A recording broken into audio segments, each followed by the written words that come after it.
thanks for joining today. This is Mike Petrovich of Petrovich Team Home Loan, and we wanted to cover some of the misunderstandings around the options of forbearance on your mortgage right now due to the coronavirus. So welcome, Mike.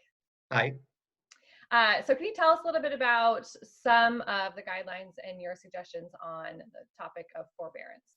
Yes. Okay. So there is a lot of confusion on forbearance, and the reason for that is the government can issue rules about forbearance that you can skip 3 months with no penalty. And they might say tack it on to the end of the loan, but the investor, the servicer on the loan, can set their own rules. So even though the government issues these guidelines, a bank, a servicer can add their own guidelines on top of that to make it more conservative to protect their assets.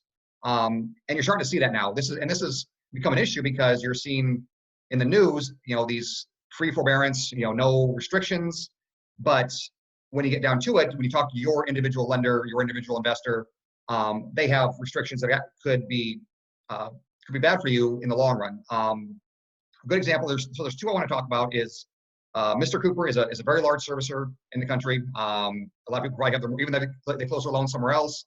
The loan eventually got sold to Mr. Cooper. Wells Fargo came out with their forbearance rules, and both of them are much more restrictive than the government rules and could have a negative effect on your credit and your ability to buy a house in the future. So both of them came out with essentially the same overlays, the guidelines on top of the government rules. And what they're saying is anyone can apply for forbearance. So you go on the website, very easy to do. You click on a button, you get forbearance.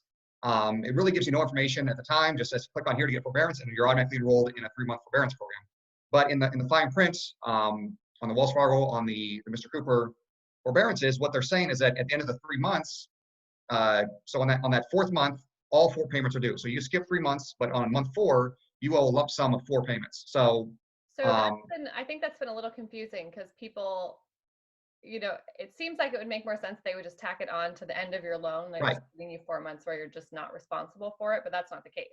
Yeah, they're both saying either pay a lump sum, which if you're skipping 3 payments and then having to make 4 payments in 3 months, it doesn't really benefit you that much. And obviously that's a huge amount of money. Yeah, if you're paying $2,000 a month in a mortgage, that's $8,000 you have to make on that 4th month.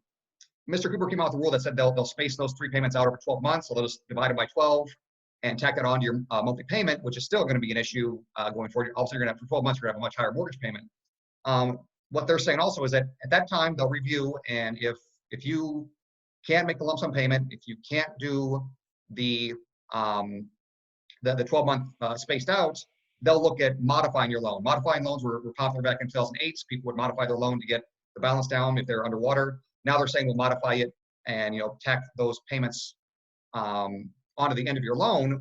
But both of them came out and said, this can affect your credit. We're going to put on your credit report that this loan was modified. This could affect your ability to purchase in the future. So they're coming out and saying if you do the modification, they're going to ask you to verify that you had natural hardship, that you lost your job recently, that you were unable to make your payments. However they decide to do that in 3 months to verify that, they're going to require verification that you can't make your payment. And so that means that you could get to that 3 months and they might say you don't qualify for a modification. So you owe us all those payments. Or they say you qualify for a modification, but this could have an effect on your credit. So we're going to put on your credit report, you modified your loan. And just like in 2008, we would pull credit and it would say this loan was modified. And a lot of other lenders would say, we're not going to refinance a loan that was modified, or we're not going to lend to somebody that on their previous house had a modification. So it could go on there and it could affect your ability to refinance 3 months from now, a year from now. It could affect your ability to buy a house a year from now, 2 years from now. So if you absolutely need it, look into it. But if you don't, you're just thinking you're going to get a free holiday, try to avoid it because it is going to have a negative effect on your credits. So really, at the end of the day, if you can afford to make your mortgage payment, even if it's hard, you should be making your mortgage payment. Yes, that you should still be making that. Try to figure out a way to make do. I'm not saying don't pay your other bills, but figure out how to make the mortgage payment, because even though it's being sold as this free break in your mortgage payments, there are consequences. Whether there's consequences if you were just doing it without actually needed it, and there are consequences if you need it and or modify your loan. There are going to be consequences. It's going to affect your credits. It's going to affect your ability buy houses in the future. And like I said, there's a chance they could get to the end and they won't let you modify, and they're going to say, now you owe us those payments. Hmm.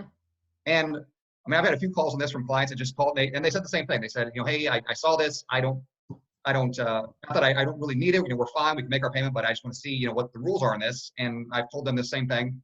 And they say, okay, well, I don't want anything to affect my credit.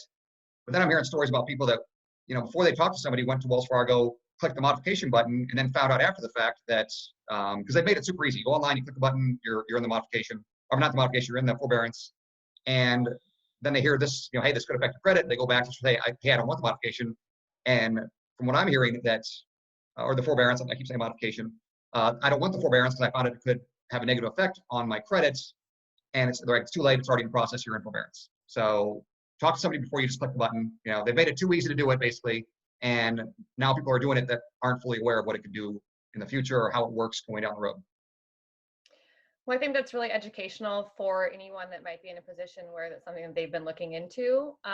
So as always, if you guys have more questions on that or you want to know more about your specific situation, and if that really is the right call for you, please feel free to reach out to us. We are more than happy to help and look into your situation specifically. I think that gives a really good overview of some clarification on, the forbearance, and hopefully everyone is in a position where they can just still make their payment. But if not, we're here to help. So thank you, Mike. And I'm sure we'll be in touch soon. So have a great day. All right. See ya.